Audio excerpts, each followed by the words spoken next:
Good day everyone, welcome back to another episode in our What If series, where we bring you insights in the format of a what if question on the ever-evolving landscape of employment law.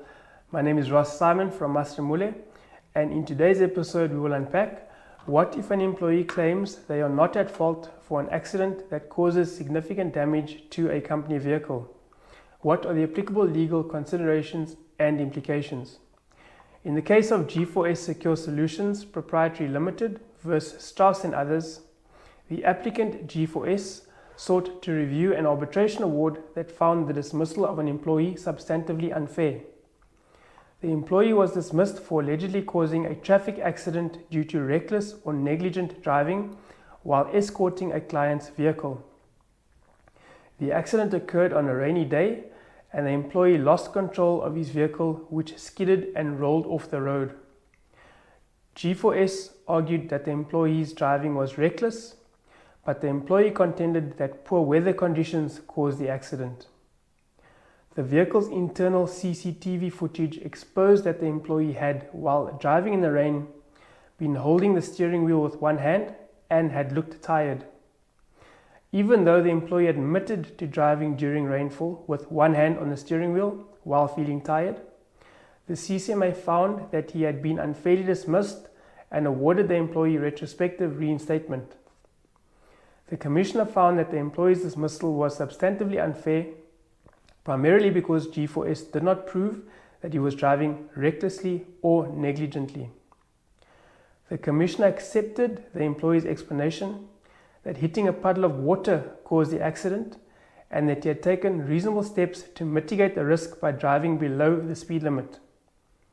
The Commissioner also found that G4S failed to provide sufficient evidence to show that the speed at which the employee was driving was inappropriate for the conditions.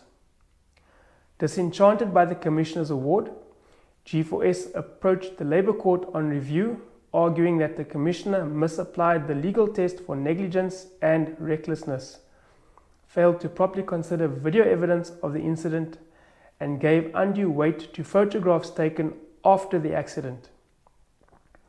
G4S contended that the employee's admission of fatigue should have been seen as a contributing factor to the accident. The Labour Court dismissed the review application, finding that the Commissioner had correctly applied the law and had reached a reasonable conclusion based on the evidence. The court emphasized that the employer bears the burden of proving the fairness of a dismissal under Section 192 of the Labour Relations Act, and G4S had not met that burden. The court also had upheld the Commissioner's award of reinstatement with back pay, noting that reinstatement is the primary remedy in unfair dismissal cases. It appears that the reason for this unusual-looking decision was that G4S had been unable to prove that the employee's tiredness had been the cause of the accident. In other words, G4S failed to prove a direct link between the employee's fatigue and the accident. Moreover, the employee's reason for the collision was that the vehicle had hit a puddle of water. It appears that G4S had neither been able to disprove this excuse, nor even deny that the vehicle had hit a puddle or that the puddle did not exist.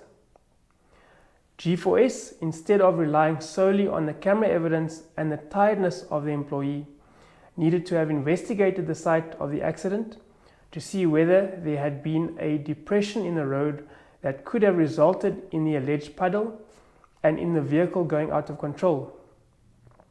Had G4S carried out this further aspect of its investigation, it may have had grounds to refute the employee's claim of a puddle, and this would have strengthened its case. The Labour Court upheld the CCMA's order of reinstatement with 15 months compensation. The significance of this case is to highlight that an incomplete investigation can create significant gaps that undermine the employer's approach, leaving them vulnerable in disciplinary proceedings or legal challenges. A robust investigation is essential to build a strong case and to maintain fairness in the process. Colleagues, that brings us to an end of this week's episode. Thank you for joining us. We hope you have found our discussion informative. If you have any questions or comments, we'd love to hear from you.